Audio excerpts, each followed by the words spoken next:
Музей краеведения имени Тугана Мальсагова по крупицам собирает документы, письма, фотографии участников Великой Отечественной, тружеников тыла.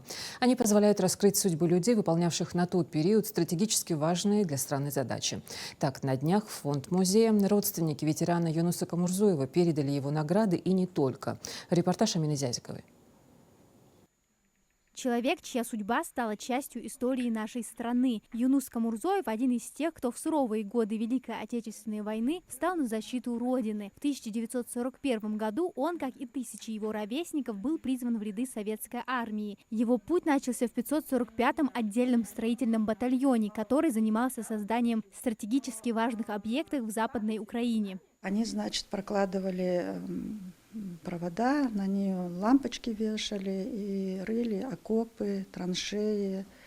Вот так и днем, и ночью работали, без отдыха, без этого. Там, естественно, и стрельба была, и все. Они прятались, как могли.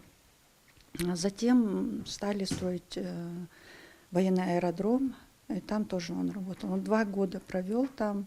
Каждый и солдат, и тыловик был тогда одним целым, и никто не думал о страхе. Они работали до изнеможения, зная, что их труд приближает победу. Так продолжалось вплоть до негласного указа Сталина об отзыве из рядов советской армии всех чеченцев и ингушей до особого распоряжения. Юнус Исмаилович был демобилизован и отправлен в ссылку вместе со своей семьей в Казахстан, где он провел долгие годы. В Ингушетию вернулись в 1966-м. И вот мы здесь жили. Нас на тот момент нас было 5 детей, когда вот приехали, остальные здесь родились.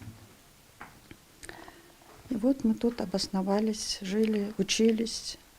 Я же говорю, на первом плане у него, вот, чтобы у нас в руках книга была, ну и если есть возможность, лопата, там тяпка, веник. Ну вот он всегда говорил, надо чем-то заниматься, что-то делать.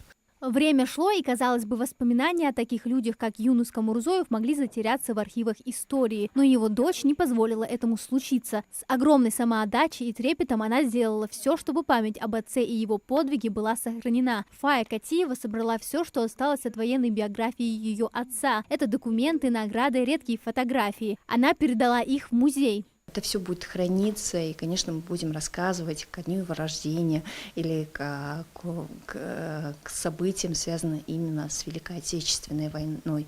Ну и, конечно, отметить хотел, что особенно отрадно, что это случилось в год 80-летия победы в Великой Отечественной войне.